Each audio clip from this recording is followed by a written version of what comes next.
Hello everyone, how are you. ये जो revision चल रहा था वो बेसिकली एनसीईआरटी और एलन का चल रहा था। और ये जो आपको दिखाई दे रहा है ये आपका हाई लेवल का है। तो जब आप 11th में जाएंगे या कंपटीशन के लिए तैयारी करेंगे तो ये सारी चीज़ें आपको पढ़ाई जाएंगी वहाँ पे, ठीक है। और फिजिक्स ऑफ डाइजेशन पढ़ाया जाएगा, सारा कुछ पार्ट्स ऑफ एलिमेंट्री कैनॉल बताए जाएंगे, है ना। बक्को फेरेंजियल कैविटी और anterior buccal cavity, posterior pharynx also has 3 parts, ओरो नेजो, ये सारा कुछ जो है आपको बाद में बताया जाएगा। और इसोफेगस को इसोफेगस भी कहा जाता है। और स्टमक जो होता है जिसका pH 2 होता है, हेलिकोबैक्टर पाइलोरी बैक्टीरिया वहाँ पे होता है, एसिडिटी को बढ़ाता है। स्मॉल इंटेस्टाइन का डायमीटर जो है वो स्मॉल होता है। लार्ज इंटेस्टाइन के कितने पार्ट्स हैं, सारा कुछ, ठीक है। और ये जो हम लोग कर रहे थे, देखिए पार्ट 1 लाइफ प्रोसेस का रिवीजन करा दिया मैंने, पार्ट 2 भी लाइफ प्रोसेस का रिवीजन करा दिया मैंने, न्यूट्रिशन का पार्ट देखें 3 भी मैंने रिवीजन करा दिया है आपका। और पार्ट 4 का भी देखें मैंने रिवीजन करा दिया आपका, हेट्रोटॉपिक मोड ऑफ न्यूट्रिशन। पार्ट 5 का भी करा दिया है।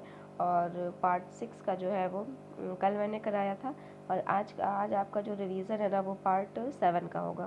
Okay class, we have completed, हमने जो है वो कंप्लीट कर लिया था हमारा डाइजेशन का ऑलमोस्ट टॉपिक। बस कुछ टॉपिक्स रह गए थे, यहाँ तक मैंने आपको कल, एक सेकेंड, ये वाला पॉइंट जो है वो एलन से यहाँ तक कल मैंने आपको क्लियर कर दिया था, ठीक है। क्या क्लियर किया था भाई कि जो पेनक्रियाज जो इंटेस्टाइन की वॉल होती है वो कुछ जूसेस निकालती है, ठीक है, जिसको कहा जाता है इंटेस्टाइनल एंजाइम। और ये इंटेस्टाइनल एंजाइम्स जो होते हैं वो कंप्लीट डाइजेशन करा देते हैं अमाइनो एसिड में, ग्लूकोज में और ग्लिसरॉल में, ठीक है।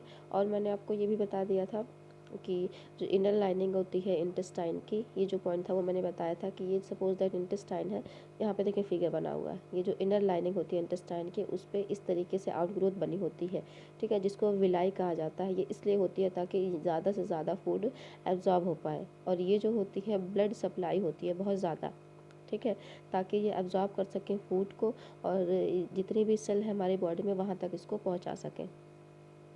इसके बाद आपका आता है लार्ज इंटेस्टाइन, ठीक है। ये जो लार्ज इंटेस्टाइन वाला पोर्शन है ये वाटर का एब्जॉर्प्शन होता है यहाँ पे। किस चीज़ से वाटर का एब्जॉर्प्शन हो रहा है? इनडाइजेस्टिबल फूड से। जो हम डाइजेस्टिव सिस्टम में पढ़ रहे थे, यहाँ से फूड जो है वो माउथ जो है से खाना अंदर गया, फिर पाइप्स के थ्रू गया, फिर स्टमक में गया, फिर यहाँ इंटेस्टाइन में चला गया ना। तो जब इंटेस्टाइन में कंप्लीट डाइजेशन हो गया है तो लार्ज इंटेस्टाइन से जो चीज़ें बच गई थी वो बाहर निकल के आ जाएंगे, जिसको जिस फूड को प्लांट की एनिमल को ज़रूरत नहीं है वो बाहर आ जाएगा। उस फूड को कहा जाता है इनडाइजेस्टिबल फूड, ठीक है। उस फूड को इनडाइजेस्टिबल फूड कहा जाता है। और जो लार्ज इंटेस्टाइन होती है वो टेम्प्रेरी स्टोरेज के लिए भी होती है, फीसेस की, यानी कि जो एक्सक्रीशन निकल रहा है उसके लिए।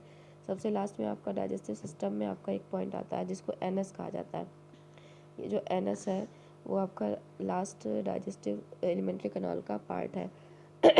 ये क्या करता है? जो वेस्ट है उसको सॉलिडिफाई करता है और रिमूव करता है फ्रॉम बॉडी से एनएस के थ्रू, ठीक, एनएस के थ्रू रिमूव करता है। इसका मतलब क्या हो गया कि जो लार्ज इंटेस्टाइन थे यहाँ पे जो एनएस था ये जो होता है ये टेम्परेरी स्टोरेज होता है फीसेस का, एक्सक्रीटरी मटेरियल का। और यहाँ पे मसल्स होती हैं जो इसको मूवमेंट कराती है, जिसे स्फिंक्टर मसल्स कहा जाता है, ठीक है। तो ये जो आपका चैप्टर है वो कंप्लीट हो गया ऑलमोस्ट। कल मैंने आपको एमसीक्यू दिया हुआ था कि एक्सरसाइज करने के लिए कि आप एमसीक्यू कर लीजिएगा। अच्छा, दूसरी चीज़ ये कि ये क्वेश्चन मुझे बता दें कि टाइप्स ऑफ टीथ बता दें मुझे। ये आपके उसका क्वेश्चन है वीडियो का कि टाइप्स ऑफ टीथ मुझे बता दें कितने टाइप्स के होते हैं। दूसरा चीज़ आप मुझे ये बता दें कि फंक्शन कौन से टीथ का क्या फंक्शन होता है ये बता दें। तीसरी चीज़ मुझे बता दें कि एलिमेंट्री कैनाल में कौन कौन से पार्ट हैं जो इन्वॉल्व होते हैं। और लास्ट क्वेश्चन है आपका कि स्मॉल इंटेस्टाइन के कितने पार्ट होते हैं और जो ये लार्ज इंटेस्टाइन होती है उसके कितने पार्ट होते हैं। स्मॉल इंटेस्टाइन और जो लार्ज इंटेस्टाइन के जो पार्ट्स हैं वो कौन कौन से होते हैं। तो ये सारे क्वेश्चन आपको बताने हैं मुझे। और अगर किसी को कोई डाउट हो रहा है, कोई चीज़ नहीं समझ में आ रही है तो वो पूछ सकता है, ठीक है। चले, okay, goodbye, take care, have a nice day.